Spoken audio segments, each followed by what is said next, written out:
Ka ndodhe një incident me...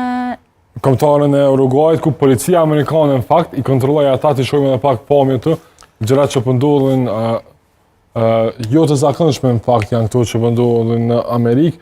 Në momentin kur kombëtarja e Uruguayt po thonte drejt stadiumit, nëse nuk jam gabim, kontrollohet nga policia amerikane, shihen e futbollistët të habitur nga ajo se çfarë po shohin, ku policia amerikane ka futur duart apo po bën kontrollën drejt çantave të futbollistëve të Uruguayit. Tashti Amerika është caki shumë sulmeve, ka qenë edhe këta ka një protokoll të sigurisë, ku nuk bojnë lëshime, do me thonë, a je futbollist, ajo kjo është kontroll që kontrollojnë ata, ku me di çfarë alarmi kanë marrë dhe nuk bojnë përjashtime, pavarësisht kush ja je futbollist, a je, do me thonë, është protokolli i sigurisë dhe këta vetëm e zbatojnë, deri në fund, do me thonë, e dikush tjetër e merr vendimin se çfarë duhet të ndërmirret në atë protokollin e sigurisë ku zhvillohet ndeshja.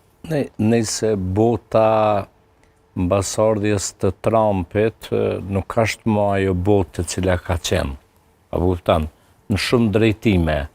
Edhe po shifet që Trumpi ka mbjell në farloj racizmi. Shumë rëndësi emocionet të gjitha këto shtete që i përmenda vinë nga vatrat e luftës me gjona, me zhvillime të jashtëzakonshme. Trumpi atje, unë mendoj personalisht që kjo është një fyrje shumë e madhe që ju bëhet futbollistëve.